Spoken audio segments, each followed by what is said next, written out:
नमस्कार दोस्तों, मैं आचार्य रविंद्र अध्यात्म अवेयरनेस पर आपका स्वागत करता हूं। दोस्तों, वास्तु के इस सीरीज में दक्षिण मुखी मकान के संबंध में जो भी लोगों के बीच में भ्रम है या विशेष जानकारी जो व्यक्ति को अगर मालूम हो जाए, उसके ज्ञान में आ जाए, उसके नॉलेज में आ जाए, तो दक्षिण मुखी मकान बहुत अधिक फलदायक हो सकता है।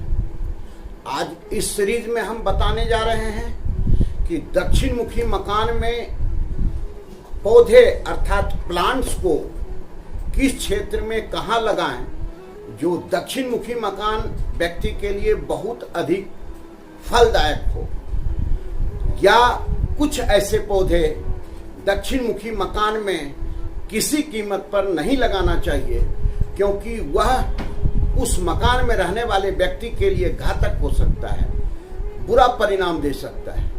अब इसी पर हम आज विश्लेषण करेंगे। जो हमारे वैदिक ग्रंथ हैं या वास्तु से संबंधित जो भी ग्रंथ हैं, इस ग्रंथ में पौधे के बारे में, वृक्ष के बारे में ये बिल्कुल क्लियर बताया गया है कि कुछ ऐसे जिनके गुण हैं वह पौधा घर में नहीं होना चाहिए।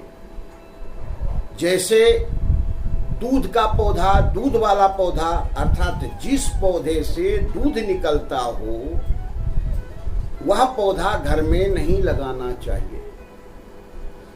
कटीला, जो इसमें कांटा हो, वह पौधा घर में नहीं लगाना चाहिए। कसीला मतलब जिसका स्वाद कसेला हो, वह पौधा घर में नहीं लगाना चाहिए।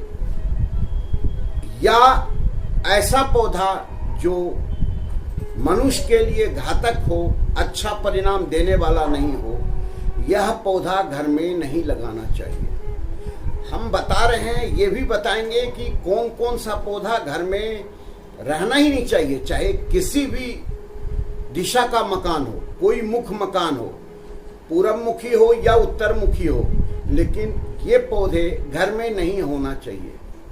और अभी हम बताने जा रहे हैं कि कौन सा पौधा किस दिशा में लगाएं जो घर में रहने वाले व्यक्ति के लिए काफी अच्छा परिणाम देने वाला हो, सुख समृद्धि देने वाला हो, यश सम्मान देने वाला हो, और घर में स्वास्थ्य की दृष्टि से वह बहुत ही अच्छा हो।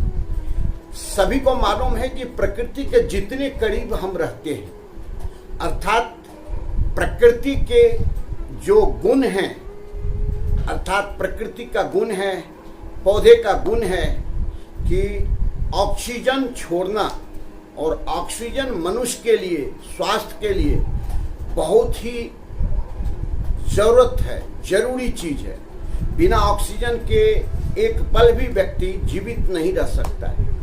अब समझें कि इसका, अब देखें कि अगर जो अधिक ऑक्सीजन छोड़ता हो, प्रकृति को अपना योगदान प्रदान करता हो, जिस घर में हो उसमें ऐसे सकारात्मक ऊर्जा डेवलप करता हो कि उस घर में रहने वाला व्यक्ति हर हमेशा अपने को स्वस्थ, सुकून भरा जीवन जीने वाला व्यक्ति समझेगा, रिलेशन उसका अच्छा रहेगा, हेल्थ और वेल्थ दोनों अच्छा रहेगा।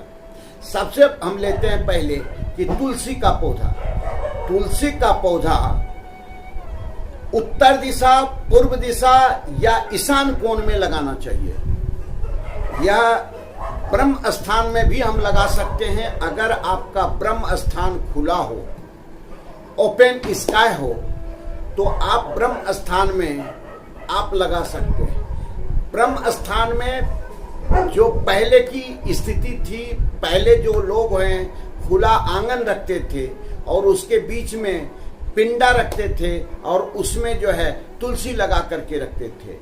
इसका कारण है कि वहां से सकारात्मक ऊर्जा मकान के चारों दिशा में भरपूर फैलता था, रहता था, और उस घर में कभी भी अकाल मृत्यु इत्यादि नहीं होती थी, व्यक्ति स्वस्थ रहता था, बीमार नहीं पड़ता था। तो आप अगर खुला स्थान नहीं भी हैं तो तुलसी के पौधे को 2 घंटे के लिए ब्रह्म स्थान में आप रख सकते हैं। एक गमले में लगाएं, जिसे धूप में दिन भर रखें, या जब भी आपको लगे उसे धूप की जरूरत होती है तो धूप में रखें। और ब्रह्म स्थान जहां आता है उस गमले को 2 घंटे के लिए आप घर में रखें।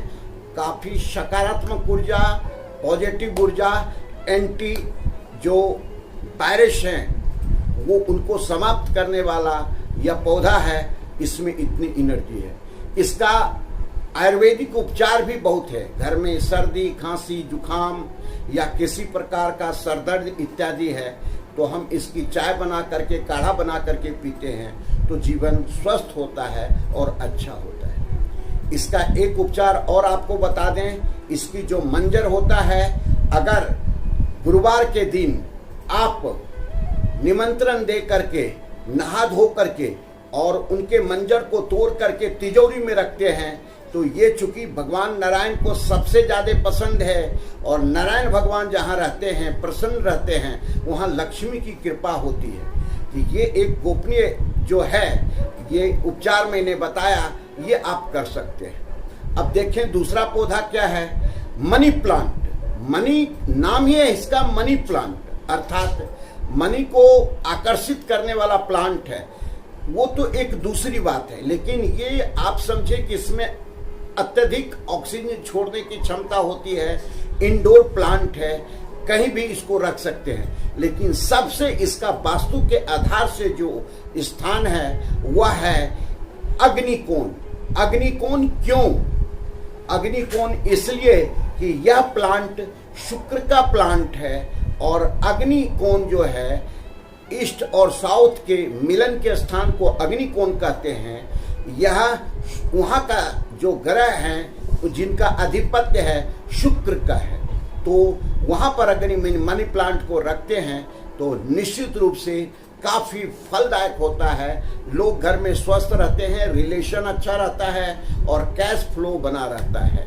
तो ये दूसरा प्लांट के बारे में बताएं। तीसरा प्लांट है कि अगर घर में आप दक्षिण मुखी मकान है, वहाँ की ऊर्जा आप अच्छा रखना चाहते हैं तो दक्षिण मुखी मकान में लाल फूल वाले गुलहर के पौधे को लगा सकते हैं, गमले में लगा सकते हैं या जमीन में लगा सकते हैं। यह काफ़ी फलदायक आपके लिए हो सकता है। गुलहर शिव के लिए वरदान है, चूंकि मंगल ग्रह का ये अग्नि तत्व का फूल है और इससे आपका अग्नि तत्व बढ़ता है, एनहांस होता है और वहाँ सुख समृद्धि आती है। तो ये 3 पौधा हमने बताया। अब है बम्बू ट्री, जिसको हम लक प्लांट भी कहते हैं, गुड लक प्लांट कहते हैं। इसे आप कहीं भी जैसे डाइनिंग हॉल में रख सकते हैं। सप्ताह में एक बार इसका जल बदल दें, पानी बदल दें और इसे रखेंगे तो ये काफ़ी आपको स्वास्थ्य भी प्रदान करेगा, रिलेशन को अच्छा रखेगा और प्रकृति आपके करीब में रहता है और प्रकृति से आपको लाभ मिलता है। ये काफ़ी वंश के वृद्धि में भी योगदान प्रदान करता है। तो यह आपका पौधा बहुत ही वास्तु से उपयुक्त है। दक्षिण मुखी मकान के लिए यह पौधा सबसे उपयुक्त है।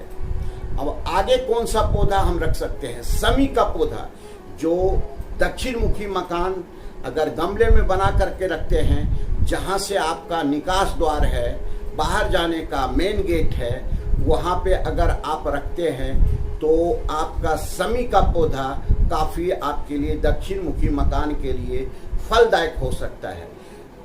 ठीक गेट के सामने थोड़ी दूरी पर, जितना आपका फीट मकान है उसी उतना दूरी पर अगर आप नीम का पौधा भी लगाते हैं तो यह भी मंगल ग्रह का पौधा है, वृक्ष है। ये आपके लिए फलदायक हो सकता है। लेकिन सावधानी है कि घर के अंदर इसे नहीं लगा सकते हैं, क्योंकि इसके जड़ बहुत तेजी से फैलता है और ये वास्तुशास्त्र में निषेध कहा गया है कि कसेला पौधा होता है और कसेला पौधा जो होता है वह घर में नहीं लगाते हैं।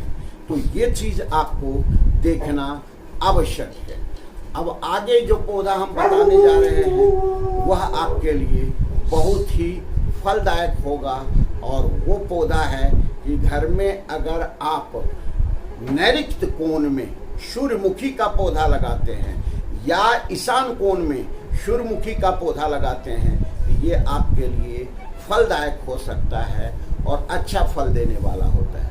अब कौन कौन सा पौधा हम घर में नहीं रखें, जैसे इमली का वृक्ष आप नहीं लगाएं, बबूल का वृक्ष नहीं लगाएं, या ऐसा जिससे काफ़ी दूध निकलता हो ऐसे फूल का भी पौधा घर में नहीं लगाएं। ये पौधे के बारे में हमने बताया, यह वृक्ष संहिता के अनुसार बताया गया है। वास्तु के मैमट से लेकर के मानसार से लेकर के सारे पुस्तकों के आधार से आपको बता रहे हैं। तो यह आप जो है अपने जीवन में उतार सकते हैं। दक्षिण मुखी मकान आपके लिए काफ़ी फलदायक हो सकता है, और दक्षिण मुखी मकान में रहने वाले व्यक्ति काफ़ी जो है सो इसका लाभ ले सकते हैं। सुख मिलेगा, समृद्धि मिलेगा, मान सम्मान मिलेगा, और कैश फ्लो बना रहेगा, संतान सुख मिलेगा, रिलेशन आपका अच्छा होगा। तो इस तरह से आप दक्षिण मुखी मकान में इन पौधे को घर में लगा करके काफ़ी लाभ ले सकते हैं। ठीक है, मिलते हैं अगले वीडियो में। अगला जो वीडियो आएगा कि दक्षिण मुखी मकान में कभी भी सेप्टिक टैंक ऐसे स्थान पर नहीं बनाएं जो आपके लिए घातक हो सकता है। अब हम सेप्टिक टैंक के बारे में जो बताएंगे पूरे वास्तु वैदिक वास्तु के आधार से बताएंगे, तो कृपया अगले वीडियो में देखें। नमस्कार।